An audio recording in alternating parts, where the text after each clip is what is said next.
Oh, I told you it would get rambly. Welcome back to Dead Good Book Reviews. I'm Judith, and today I'm bringing you maybe something a wee bit different. So I was thinking about doing a full, stats video about what I read in 2020, but I don't actually really track my stats very well. I don't track them much, and those that I do track, I don't track well. I mostly just sort of track what I read and what books I haul, and I've kind of done that throughout the year, so I don't think it'd be interesting to regurgitate that now. So instead, I thought I would do how I managed to read as much as I did in 2020, partly because I thought it would be interesting to talk about, and partly because I do sometimes get comments about this, about how much I read, and they want to know about it. So it's not just me being a wang. I'm really trying not to, I promise. I'm filming this mid-December, and so far this year I've read 274 books, which is pretty average for me, to be honest. For some people that's going to be a large number of books, for some people that's going to be like, what are you talking about? I've read 374 books. It's not what we're here to talk about today. For me, that is a good amount of books to have read. What I want to say at the top of this video is that I really don't want this to be taken as braggy or entitled, or I think I'm better at reading than other people. Do I read a lot? Yes. Am I proud that I read a lot this year? Also yes. Do I therefore think I've won some kind of reading contest that we are all without consent in? No. I'm firmly of the belief that the moment you become one of those people who's like, should that count towards the Goodreads reading challenge? You should just boot yourself off the bookish internet. There should be an ejector button for those kind of people. So yes, if at any point in this I come off as an asshole, it's unintended and I apologise. I'm going to start with some of the stuff that I can't really control in your life. That's just one of the reasons that I read a lot this year. So these I'm not necessarily recommending as like tips and tricks and life hacks to improve your reading, because you can't really do much about them. For one thing, I read naturally quite fast. I do think that reading speed and reading comprehension is a skill that you can build. I have been building it for many years. One of my earliest reading memories is being very proud to be allowed to go and read with the year twos when I was in year one. In hindsight, we all read in the same room. I think I just must have been being obnoxious at the teacher. I'm so sorry. But I have been reading a lot since I was very, very young. So while I don't think that like fast reading or reading a lot is something you're just born with and you can just do it, and some people can and some people can't, I do think it's a skill that you build quicker than just overnight. But let's look at that idea of development. So in 2018, that's my best reading year to date. I think I read 280 something books. And that year I primarily read YA fantasy. I was fully in that zone. I read much more YA fantasy, which tends, not as a rule, but tends to be a bit lighter, have a bit less weight to it, fewer words, fewer pages than the chunkier fantasy that I've been focusing on this year. And I would say it's taken about that 2 years to get to the same pace to read chunky fantasy as I was originally reading YA fantasy, while also still taking in the right level of information. And I think you can see this across the year on this channel. Take a look at Memory Called Empire, which I read last year and did not understand, and then read again at the end of this year and really, really loved. So your reading ability, and I think ability is a difficult word, but my ability to handle complicated books in a bigger way than I was previously has developed even in the last 2 years. So I started off saying this is not something that you can control, but actually I've kind of come around to the idea that there are ways that you can develop it and you can push yourself to read more and to read different things or read things that would have been more of a challenge previously. My point is not so much this isn't something you can control, and more, this isn't like a quick reading hack. My second reason that I've read so much this year is I've had time. This is an acknowledgement of privilege, 100%. I'm so grateful to have had a job this year. And that job before Plague Times gave me about a 3-hour commute if the traffic was bad. I used to read a book in the time it took me to get to work and then back again at the end of the day. And I was also really privileged that my job allowed me to work from home the moment there was even a sniffle of pandemic in the world, because I am asthmatic and I did not want to be in that situation.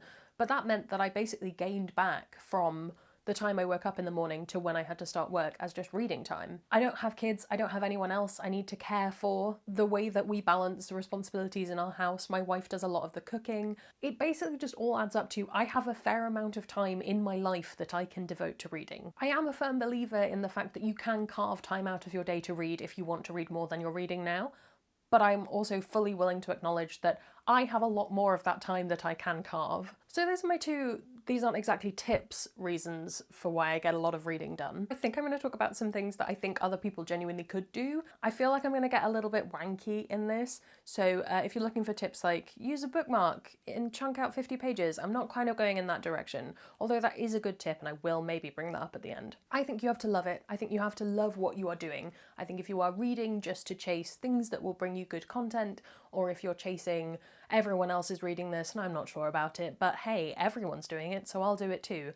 I think you will have a bad time reading and you will not want to read, so you will not carve out that time. I personally find that kind of goal chasing really demoralising. I think it sucks the joy out of my own personal reading and I just don't read as much in those situations. Mostly because, and I talked about this in my reading resolutions video, if you are constantly chasing reading more than in previous years, that is an impossible feat that cannot go on forever. At a certain point you will fail, and if you are a person who is hugely demoralised by failure, then that won't go well for you. So for me, it was about working out what I love and basically only reading that, especially in times where my brain is a bit stressed and I know I'm going to get bogged down if I try and read other things. So I know I love fantasy, and I know that I'm not such a huge fan of really complicated fiction that's complicated for the sake of being complicated. But I also know why I'm reading, and it is to catapult myself as far out of reality as humanly possible, because I hate it here. And knowing why I'm reading and knowing that it's not for anyone else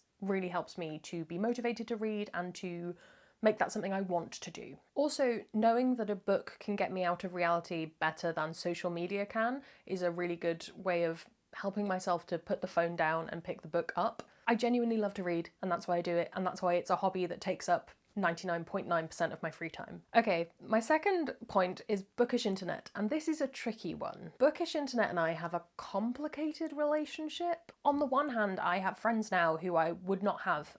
They would not be in my life were it not for bookish Twitter, and that is bizarre to me. But I find book Twitter, and more specifically Twitter in general, a real drain on my energy. So in 2020, particularly in this latter half of 2020, I diverted all of my energy away from Twitter. I'm occasionally there, mostly just to tweet about being annoyed at people who comment on my Animorphs videos, but I keep a vague eye on it, but it's not something that I'm like, oh, I must check, because clearly someone will have tweeted something very important that I will miss. And again, I'm a little bit privileged in that I do have those friends who are on Twitter who will tell me if there's something going down, but I much prefer putting my energy in terms of creating content for a public audience here, rather than in a tweet that's gone in 14 minutes. Is it 14 minutes or 14 seconds, the lifetime of a tweet? It's something ridiculous like that. I appreciate that that is a big statement and certainly isn't for everyone, and some people get a lot of energy and joy and excitement out of bookish internet and bookish Twitter in particular.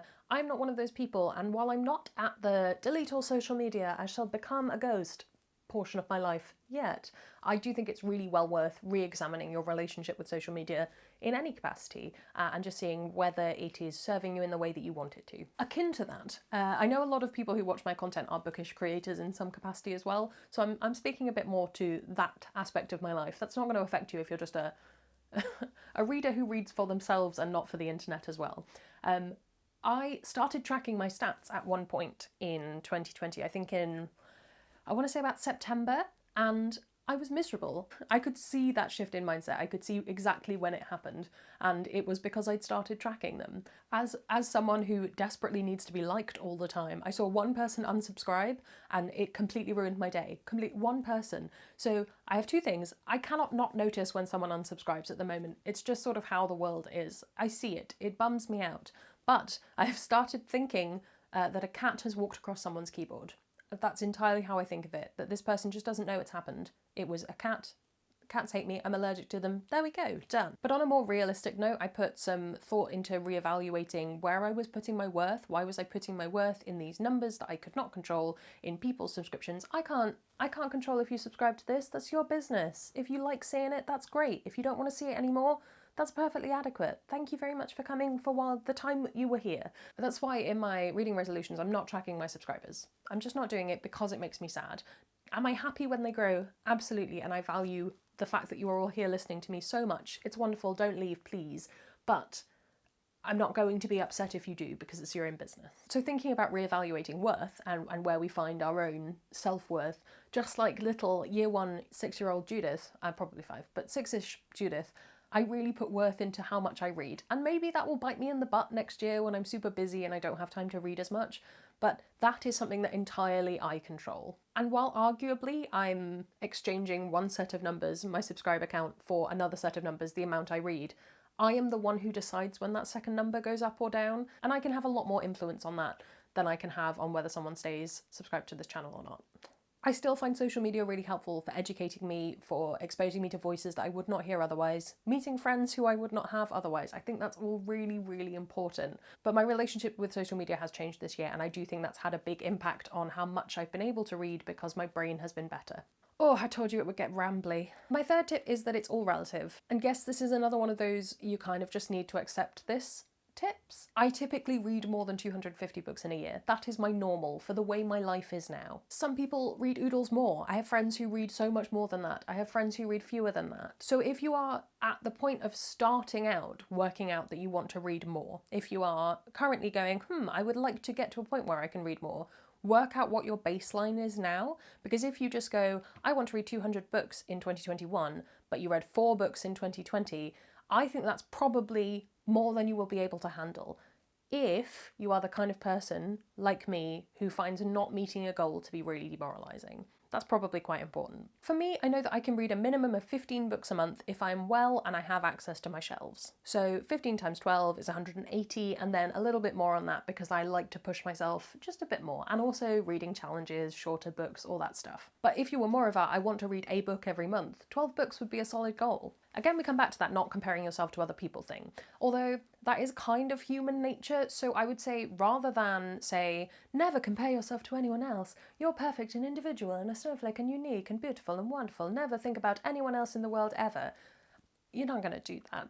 But I would say rather than doing that, if you are someone who likes to compare it to baseline. So if you wanted to compare yourself to somebody who's read 365 books a year, you say, well, they've read 1 book every day, and I really wanted to read 1 book every 2 days, and I've done that, for example. When I say, oh, I had a rubbish reading month, I only read 10 books, that's not me getting wanky at the people for whom reading 10 books would be a huge success. I'm comparing it to my baseline. Because reading's not a contest, and if it were, it would be like that really weird Channel 4 program where they did the Animal Olympics, but they scaled all the animals to be the same size, so it was a fair contest.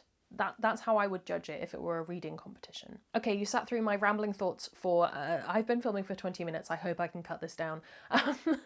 Now you get some actual practical tips. The bookmark thing, I mentioned it earlier, the bookmark thing. It's my favourite thing for if I'm reading a very long book and I have a tight time I want to read it in, whether that's set by I have a review that needs to go out or just I don't want to be sat reading this for ages. I take the book and I split it out into usually 50-page chunks. If it's over 1,000 pages, I'll do 100-page chunks just because that feels doable. I then work out how many of those chunks I need to read per day until I get to the deadline, and I read that. And I think there's something in telling yourself, oh, I've got 20 minutes, I can probably read 50 pages, rather than, oh, I've got 20 minutes, but that book is 1,000 pages long, so I'm never going to get to it. Breaking it down into chunks makes it more manageable. Removing distractions. My personal distractions are usually snacking or my phone, not particularly unique distractions. My top tips for that are put your phone and all your snacks in a different room, because usually if I start reading, my laziness will win and I will not want to get up and go get my phone. If I really need to get reading done, I will actually go and read in the bath. A, I really like a bath. I just do. It's my favourite form of self-care. And B, there are no distractions in the bath. I just get the reading done. It's very handy for books, but less so for really big books, because sometimes your arms give out and they fall in the water. I am not speaking from experience, don't look at my copy of Aragon. My third tip is to DNF if you are not enjoying a book. I've mentioned my completionist tendencies on this channel so many times, and it has really taken me all of the time I've been blogging to really get the hang of putting a book down, particularly if it's a book that's been sent to me for review. My tip for that is to try and work out what it is you don't like about various books. What is one of your big, I don't want to read this anymore things? So for me, this is a generalisation, but I tend to not enjoy big epic fantasy written by men. There are very notable exceptions to that, but I go into epic fantasy written by white men and I go, am I gonna love this? If I'm not loving it by 100 pages, I'm gonna put it down, because those are the books that historically I have stuck through to the end and had a miserable time reading. I think the stats actually speak for themselves in this case. In 2018, I had 14 2-star reads, and in 2020, I've had 4. Because now I DNF things that I'm not gonna like and I don't rate them. But I slogged through 14 books that I didn't like in 2018. Like, why? What was the point? Last thing, TBRs. TBRs are a very personal thing. I know for some people they really don't work. For me, they absolutely do. It plays into my I must complete the thing energy. Some people find TBRs really restrictive. I personally really like them, and I think if you've never tried one before, why not give it a go? And if you have tried them and they haven't worked, what about it didn't work?